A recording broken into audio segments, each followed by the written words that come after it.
Since 2008, he's traveled to more than 30 countries, learned 5 languages, became a famous DJ in Berlin in less than 90 days, and he's lived in the wilderness for a month, Lola, with no backpack, tent, nothing. Really? Just out there. Wow, Maneesh. Okay.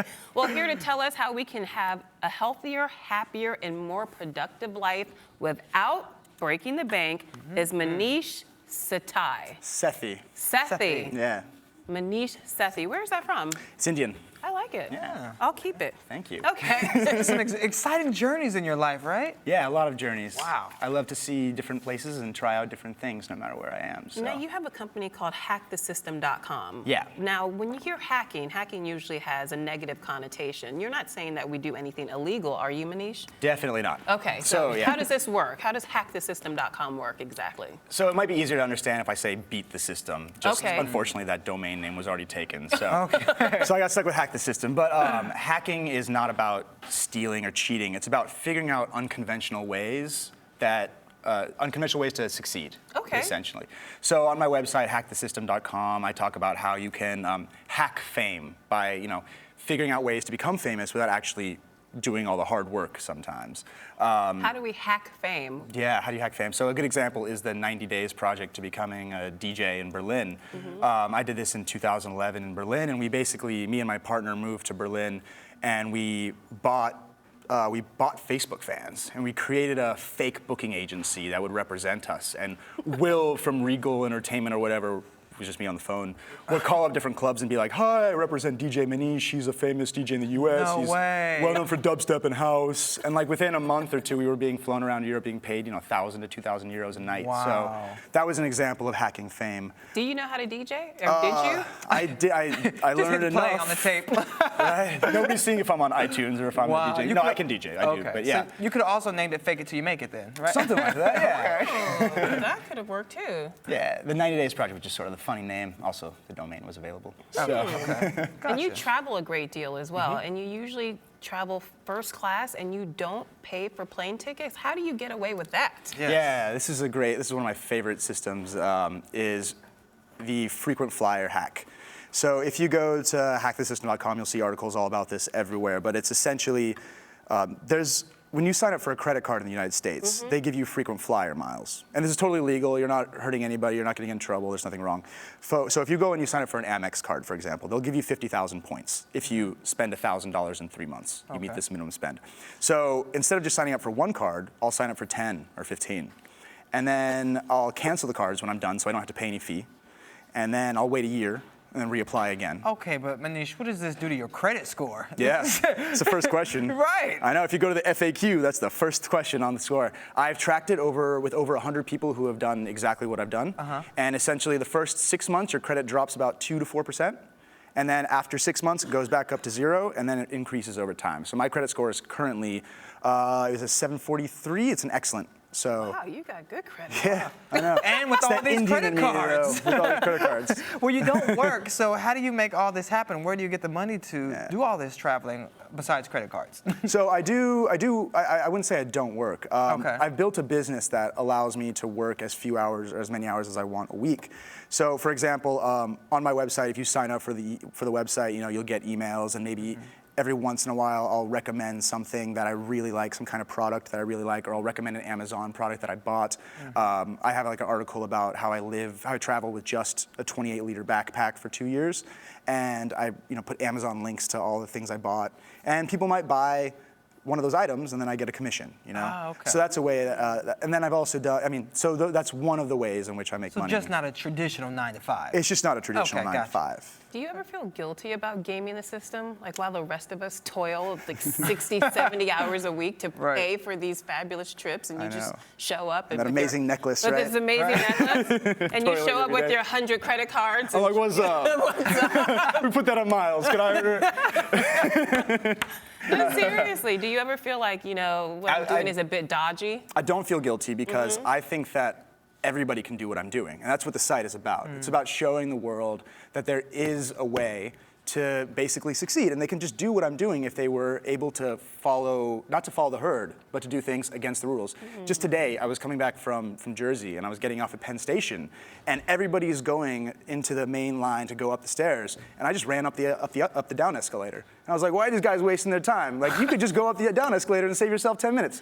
So that's one way of getting around the system. Exactly. Oh my gosh. So when exactly did you start hacking the system or balancing out, making it equal? The system, maybe that's another way of looking at it. When did you start doing it, and when did you know that, hey, I'm onto something here, this could work? Yeah, it was in 2008. I was studying abroad in Florence, Italy, and I went, it was really sad because I didn't want to go home, so I went out to a party, and I maybe drank a little bit too much, and then in the morning I woke up and I checked my email, and there was an email from United Airlines, confirmation G6396, you have purchased a ticket to Buenos Aires. And I was like, what did I do? You did that when you were drunk or high? I don't know what I was, but it was probably not good. No, it just needed to be done. I think Maneesh knew what other Maneesh knew what needed to be done. Your inner Maneesh. Like inner Maneesh. Okay. So basically, I decided to go to Buenos Aires and just see what happened. And as I went to Buenos Aires, I started blogging about my journey. I read a book by Tim Ferriss called The 4-Hour Workweek, where he talked about. Yeah, it's a great name, right? And he talked about how you can optimize the world to, like, there's the Pareto principle, the 80-20 rule. 80% of your income or 80% of your results will come from 20% of your effort. So if you optimize to just do the 20% effort, you'll be able to, get the best results. So I found that there are specific things that I was doing that was making me more money than the other things. I found that, like, Facebook and Twitter were not as successful as, actually focusing on output. And I started to focus on the correct things. And over time, it led to success. Well, those things have been successful, but you've done some crazy things as well. Like, you hired a girl to slap you in the face. That sounds a little much. What did you get out of that, and why did you do it? That sounds a little crazy, freaky, right? Maneesh. Freaky, A little freaky. Oh my God. What was that about? So essentially, I found myself on Facebook and Twitter far too much. My to-dos were just not getting done. So instead, I realized that maybe I just needed somebody to sit down next to me and enforce my own rules. So I went ahead and I put up a Craigslist post that was... Dang, she's getting some good slaps in. Yeah. Whoa. Kara. You got knocked Kara. up. Ow. No, I'm kidding. So was that a dominatrix? Or No, that's also the first question. The second question, the FAQ. Are you into dominatrix? No, I'm just joking about that. But basically, I realized that my productivity was at an all-time low of 20% a day. That means I was spending 6 hours a day on Facebook and Twitter and 2 hours a day on my actual work. So I had this girl sit down next to me, and every time I used Facebook, she slapped me in the face. And essentially, it was kind of like a Pavlovian training thing. This video, I love watching this. Yeah, Wow. we can't get enough of it. You can sell know. this video on your site, too. Yeah, this is actually my most successful article of all time. It's been in over 100 newspapers and news sources all over the world, and my productivity quadrupled from 20% to over 90%. I bet it did. Yeah. If someone was slapping you to get focused, maybe I should try that with you. No, I'm good. Feel free. I'm good, trust me. I could just If you want to slap me, go for it. I have nothing else to Just do. tie a string That to your would be finger good as a TV. reminder. Come here. Look. Oh! Another one. Are you focused? I know I am now. I'm not using Facebook for at least half an hour. Okay. Well, you have ADD though, don't you? Oh, yeah, I think And, so, and yeah. you said that Diagnosed. you think Yeah. that the ADD, do you think it helps or hurts your productivity? Oh, it freaking hurts. It hurts. Oh, it hurts my productivity, but there's a lot of positives. I feel like the ADD allows me to look at the world in a different way. Yeah. But I feel like it's also, it's positive in that extent, but it's negative because it's hard to sometimes just get things done. And I was talking with one of the most famous researchers of ADD in the U.S.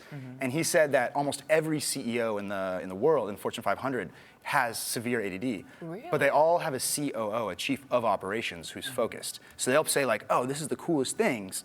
But you should, but now chief of operations, you do what I thought of. And that is the most effective So they have way. someone to slap them to get them online.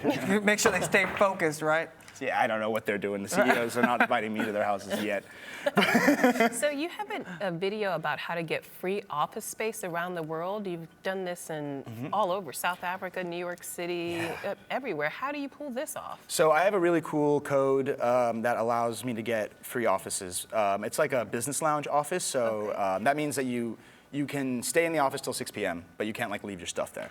But if you are going to a new city and you need some place with free Wi-Fi and free coffee and you just need somewhere to stay and work, this professional environment where you can answer phones, I have a really cool way to get this office space. And I was mentioning that I can't give it out on TV, but if you go to the website hackthesystem.com/free office, you'll be able to get access to it instantly. Okay, I'm definitely going to be there after the show. But what are some other things we can see? But we have a video of it. Let's take a look at the video. See it? Yeah. Okay, check it out. This one's filmed in Colombia.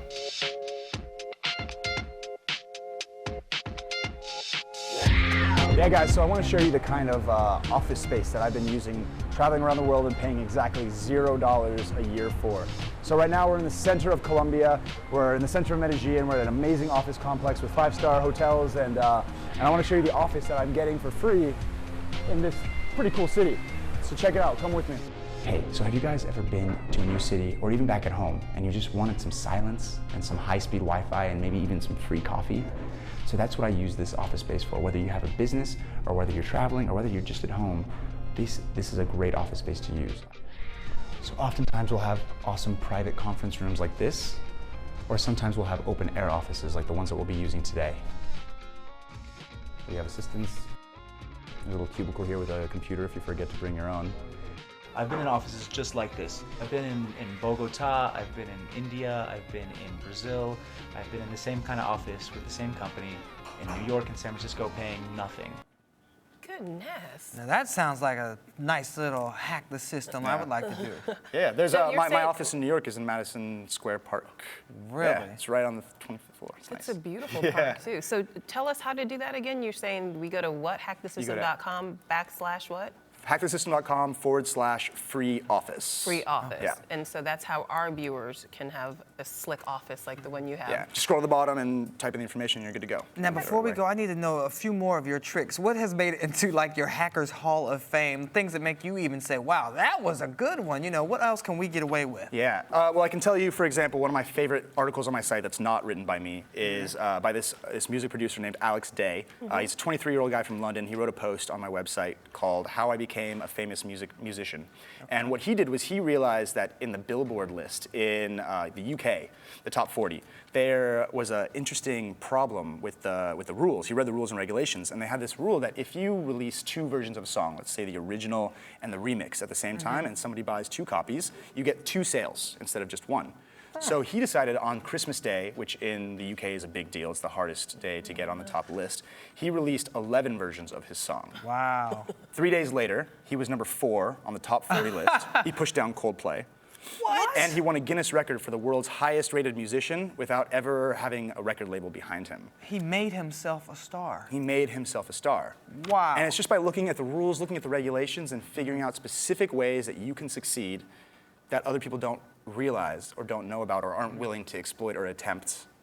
And if you follow those ways, you'll be able to succeed. So give us one last one that everybody can use in their everyday life, like free gas, you know. What else you got? One that everybody can use in their everyday life. Well, let's see. If you go to free gas, that's a good one. I should figure out a way to get free gas. A really easy, really quick hack that someone can do is on Gmail. Okay. If you go to Gmail, everyone's getting 1,000 emails a day, and it's a waste of time. I released a video that was pretty popular on my site about how to hack Gmail and save hours a week. And all you have to do is basically start creating filters on your Gmail, and nobody does this. And if you take all of the emails you get for a week that you don't really read, and you tag it as non-essential, and you filter it away from your inbox, and I'll show you how if you go there. Oh, that's then, awesome. I did this just for 1 week, 6 months ago. And since then, my email reading time, I used to get 1,000 emails a day, and now it's down to like 60 to 80, Wow. just by 1 week of work. That is Okay, well, great. that's an easy one. Yeah. I'm definitely going to have to try. Really quickly, how much money do you make, Maneesh? I mean, I'm not going to say exactly how much money I make today. Why not? Come on, it's okay. I mean, because I don't Go even for it. know, really. You're that paid? Must be nice. It's all on credit cards, right? No, but I will say that for the first 3 years of traveling, I made less than $20,000 to $30,000 a year, and it was enough to fund my living in Buenos Aires, Brazil, India, Mexico, Colombia, and paying for the plane tickets, first class, and the hotel room. So Wow, and now you're making over 500,000? I didn't say that. Oh, I'll try to get you there. Okay. But if Arise wants to put in some money to make that true, I'll take okay. it. All right. Keep us hacking this system, make us #1, and we'll have to work something Yeah, out. you got to hack our numbers up. Like, hook us up. Right. Maneesh. All right, that's Work a it deal. out, work it out. Definitely. Maneesh, so good meeting you. Thank you for Yes. all that good advice. I like that. Thank you very much. Yeah. Definitely. And you're watching Arise Entertainment 360.